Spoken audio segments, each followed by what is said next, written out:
This is the Astrology Show podcast with Jessica Adams. Thanks, Shane. This is your astrology and tarot for the week starting July 29. Aries. The full moon on the 19th of August in Aquarius is set up this week, and a new start with friends and groups will follow endlessly between now and February, as Pluto is also in Aquarius, which rules clubs, teams, bands, trade unions, all sorts of communities and circles of people, political parties or mumsnet groups. This is a new era approaching, and you will feel it this week. It does require thought because power is now in the room, and Pluto, as well as power, is about total transformation over a 20-year period. It may or may not be with the same group of people all the time, but when it comes to dealing with your friends, your allies, and any network of people that you are plugged into, this requires a lot more thought, as you will see escalating choices coming towards you around the 19th of August, which may already be in your diary or schedule, but also when we see Pluto going into Aquarius in November, and Ceres also circling this part of your chart. In fact, 2025 is being set up now. It's really common to see questions about who or what is in control within the group on this transit, and therefore this week is about thinking harder about what you really want and need. Taurus, your career, your unpaid role, or your academic career is a process, not a destination this week, and the full moon on August the 19th is up ahead. That may coincide with a job interview for some of you, or a discussion about a promotion, or even retirement or resignation.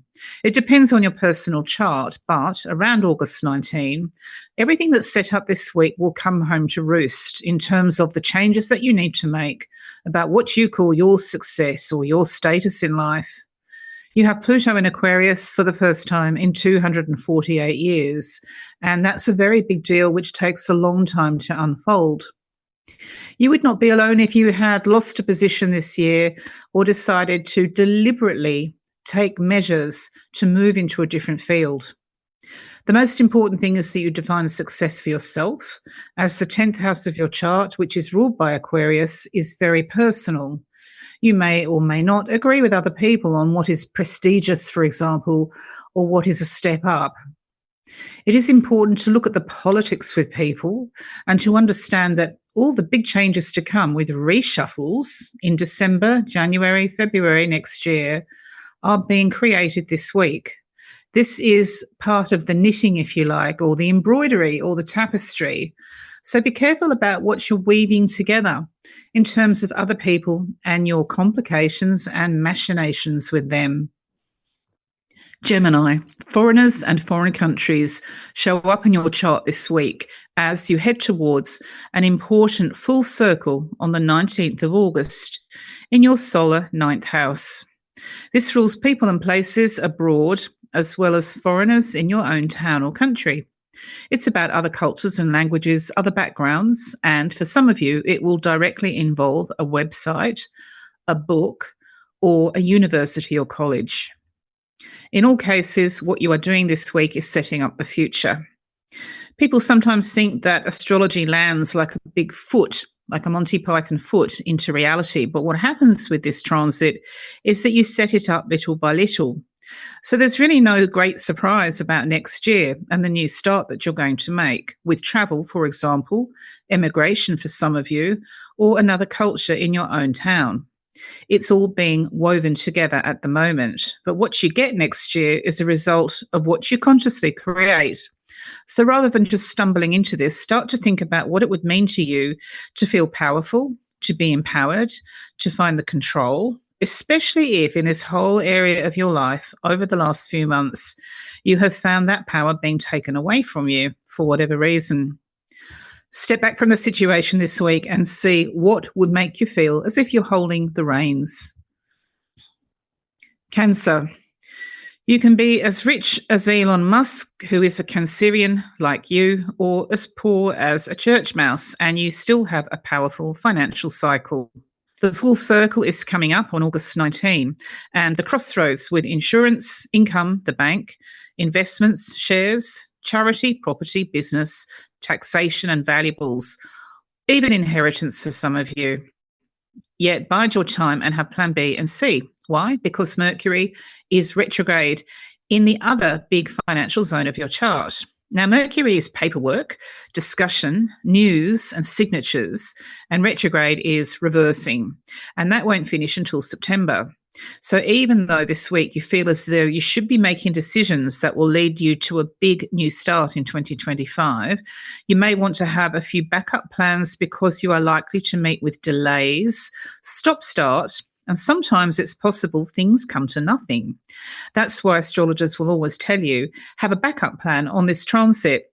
But what you feel is correct. You cannot go on the way that you have been with Pluto in Aquarius in your zone of finance and property.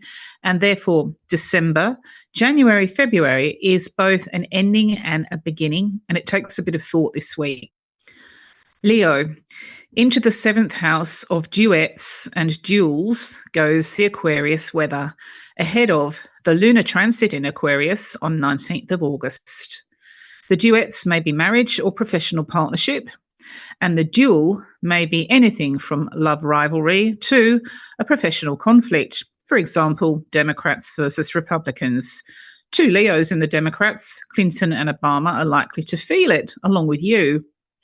This pending Aquarius lunar cycle is about the principle of fairness, justice, the law, perhaps, balance, equilibrium, and so on, with your other half or the other side.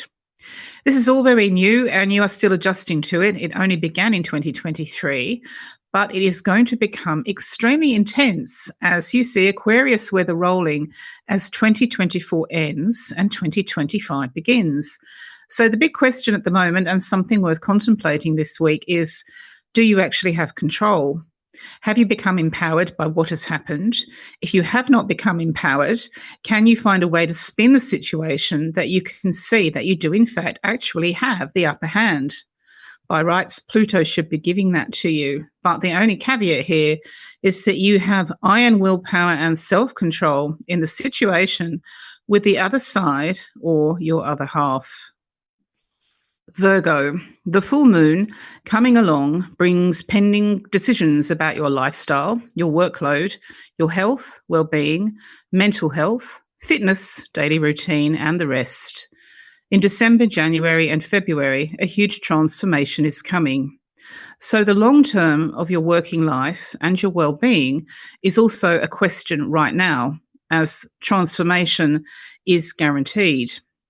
You are, in fact, innately connected with the small details of everyday life because of your sun in Virgo in the 6th house of work, paid or unpaid, and your meticulous grasp of the detail is what helps you stand out from the rest. However, you cannot go on the way that you were in 2022 and previously, as you are now in a cycle that you've not seen for 248 years. So if it feels like a big bridge to cross at the end of this year, you're absolutely right. A large number of Virgo people will be changing jobs, resigning, retiring, or commencing university or college study, switching courses, and so on. Some of you will even make big decisions about your personal lives that mean a total change at home. It's set up this week in slow stages, giving you plenty of time to prepare. Libra, relationships, pregnancy, babies, infants, school children, teenagers and or millennials are the focus now as the lunar cycle slowly begins to tick around, taking you to the 19th of August. This pending lunar cycle is about early next year with your godchild, your nephew or niece, grandchildren, your grown-up children, and so on. Some of you are dealing with questions about IVF, adoption, or step parenting. However it's playing out for you, and for some of you, it's about a youth-related project. The only thing that is going to work for you is to understand that you have, in fact, been given power. This may not feel like it, and it may not seem like it, given everything that has happened since January this year. But if you are detached about it and can look at a different angle or a different take, you will quickly realise that, in fact, Pluto has delivered. The only thing that you have to do in return, and when I say only, that's an understatement, it's a big ask, is to run your own life and your own self as if you were holding the reins. You have to have self-discipline with this transit. It is the only thing that works, but it will take you to a new beginning early next year. Scorpio. On August 19, things come full circle on this lunar cycle with your house, your land, your family members, your shared household, any Airbnb, your apartment, garden, tenant, builder, council, or bigger questions about your hometown and homeland. You already know that something has to give, Scorpio, and so it will, because we are seeing momentous changes in the heavens as you go into November, December, January, and February. Understanding that these things take time is part of the process. You cannot be expected to suddenly leap up at the end of the year and make choices without having given them a tremendous amount of thought. You are a water sign, you are emotional, these things are irrational, and you understand them in your own terms. Other people could explain it to you logically, but you know what you feel when it comes to the family, your home, your town, or your country. Therefore, this week, give yourself enough space to be who you are, because actually it is the emotions that will lead you to the right decision at the end of this year and the start of the next one. Sagittarius. These Aquarius transits now are about your brother, sister, or cousin. Pluto is there, and you have a big lunar cycle going right alongside that, which you'll feel this week. So, with your brother, sister, or cousin, for the first time in a long time, you have to understand that what you see as perhaps a conflict or a struggle with yourself or with others is actually nothing of the sort if you spin it differently. One of the issues with this transit is highs and lows, quite intense for you as Pluto spins his wheels. And in 2024, you have already lost and won maybe twice or three times with this person or this situation. What your chart is showing is that you may have been looking at this from the wrong angle. Step back and maybe see it through somebody else's eyes, and you will realize that you have actually been handed more power than you thought. This does not stop the chance of a really big decision, though, and that seems likeliest at the end of this year and the start of the next one. Capricorn. Pluto in Aquarius is here, and the lunar cycle is spinning around. The power and control issue with your salary, any debt, and even the reality of being wealthy is now the story. Aquarius in your chart rules who and what you will or will not sell your soul for. It's very much about your life budget, and it's about the price tag that you hang on what money cannot buy. You have to look at who or what is so precious to you that it is priceless.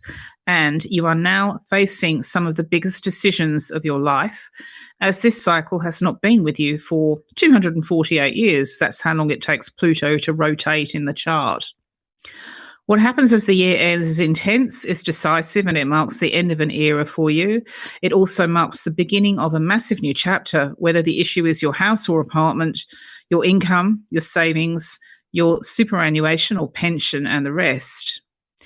As you have found out this year, the stakes are extremely high, and powerful people are powerful for a reason. It's the same with powerful organisations. But you also know how to deal, and you have been dealing very well. It's time to see just what you have actually achieved and build on it.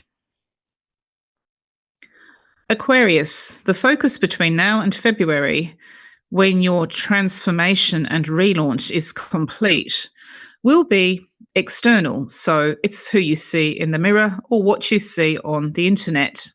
And yet it's so much more, because over the next 20 years, this cycle, Pluto in Aquarius, is going to prove to you that it is your photograph which is so powerful, your title, your reputation, the hologram that you see online. It does a lot of work for you. And you're now at a stage in your year with your chart showing you that you have to take the reins and take control. If you throw your hands up in the air and say that other people or just the universe itself is running the show, then you're going to be missing out, because this cycle is about being quite proactive in terms of how you look and how you appear, and understanding that you have been given maybe 1, 2, 3 advantages since the end of last year. It may not always feel like it because you have also seen a big step down or a step back. But this week tells you things are coming around again and it's time for a new start. Pisces, it's time to hit the crossroads with your other reality. That other reality is best understood by yourself. It may be your subconscious mind. It may be therapy, Buddhism, religion. Maybe it's your psychology. Maybe it's your tarot deck. However it works for you, and it may be dreams or hypnosis, nobody else understands because nobody else can see in. But for you, it's where all the deep change has been happening for quite a long time now. It's very important with Pluto transiting this area of your chart, with the moon following in hot pursuit, to understand that you have already been given a great deal of power, even though you may feel as though you have lost on some level this year. In fact, power like this is nuclear level and has to be handled just as carefully. This planet was found as nuclear power became a reality, and it is very hot to handle. Even though nobody else understands or can see in, it's very real for you. And this is one of those weeks when you may want to think carefully about what you want and what you need and how you're going to achieve it.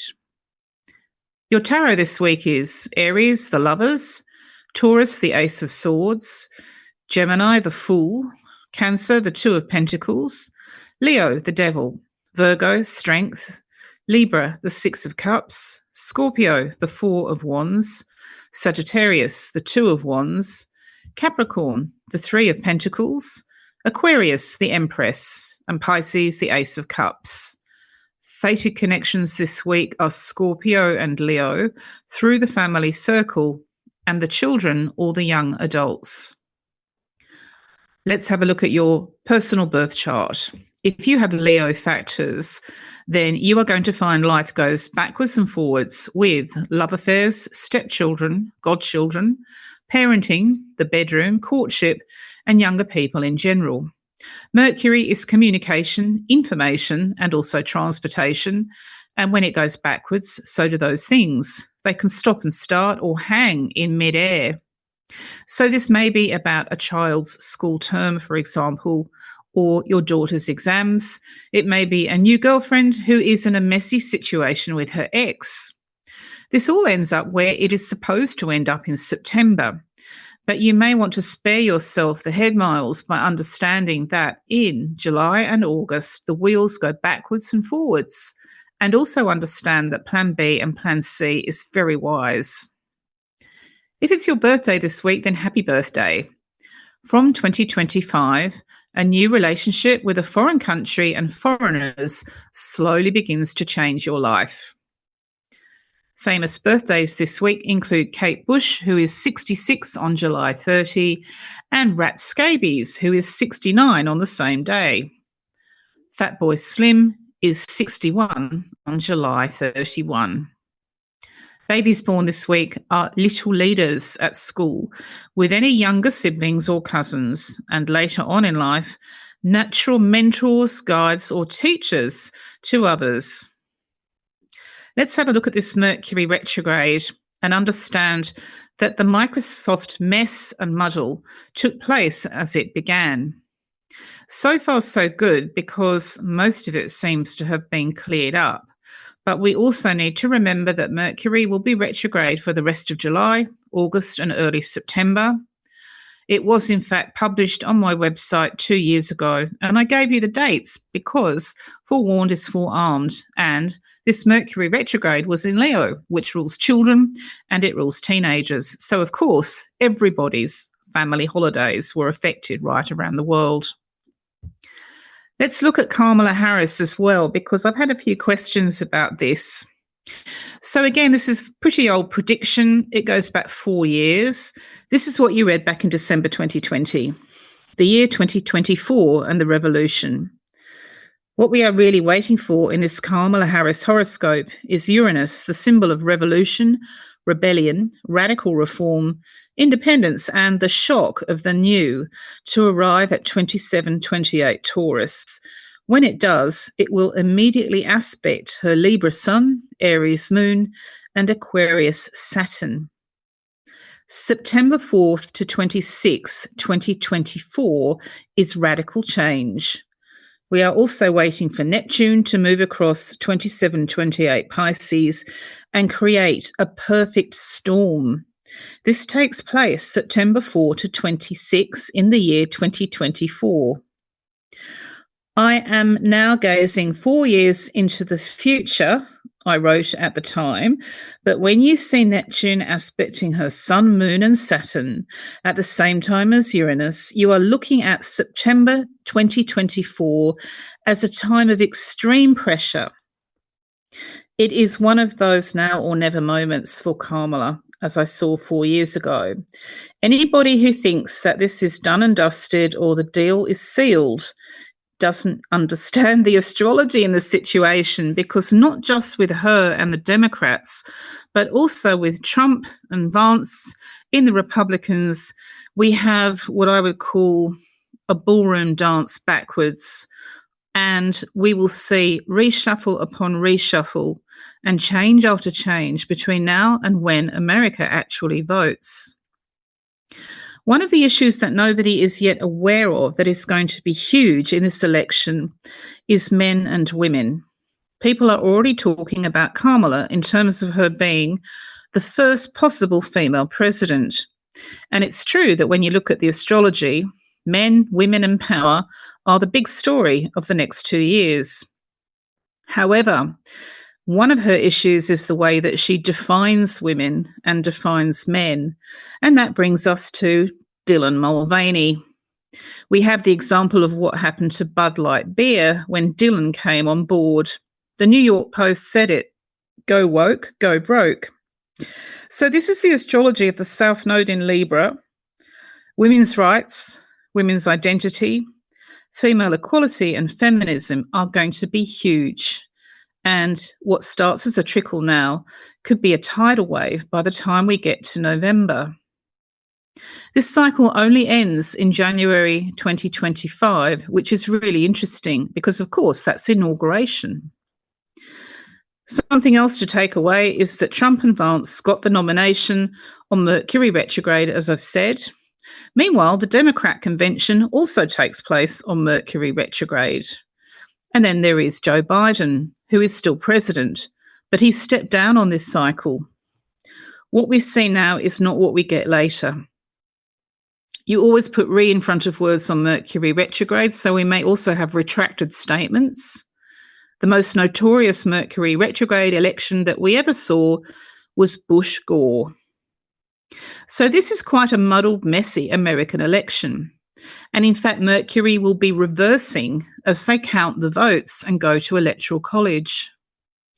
Harris could do it, but if she fails, another woman will take her place. And women will rise in the Republican Party, according to the astrology. This is the famous Pluto in Aquarius cycle. And of course, it's typical of astrology that it just so happens to be timed by these dates in the American election. Pluto in Aquarius gave us Boudica, who burned London to the ground and nearly got Nero and the Romans out of Britain. Whenever it starts, you get the very worst of a male war on women, and then women rise. Henry VIII is another good example. He had 2 of his wives killed. He only wanted boys. He was then replaced by Elizabeth I, who reigned longer than he ever did. The most recent cycle saw Catherine the Great overthrow her own husband, Peter, to rule Russia. And all of this is typical of Pluto in Aquarius. You don't really get 2 white men in charge on this cycle, so that's clearly not the Republicans. Abortion rights is the other classic South Node in Libra story, and that will also alter the vote. And the third one, the elephant in the room, is the Jeffrey Epstein tragedy. Anybody who thinks that that has gone away does not understand that teenage girls affected at the time grow up to become adult women, and those adult women are about to make big choices in the public arena that will affect the Trump story. Again, this is all by November, according to the US horoscope. It does all come out in the wash in January, and the female of the species is on the rise, but this is also going to be a year of extreme violence risk in America as Pluto goes on to America's Mars. 2025 is inflammable material. Taking care with that is part of the deal. You might say it's the death of the old and the birth of the new coming for the US, with or without Harris where she wants to be. But like a lot of births, it may be quite long and arduous. That's what's happening here with the astrology, and that's in reply to all your questions over the last few days. If you want to see the original prediction, then it's on my website. Just search for Kamala Harris, and it was published, as I've said, back in December 2020. All eyes on September. Thanks for listening, and I'll see you next week.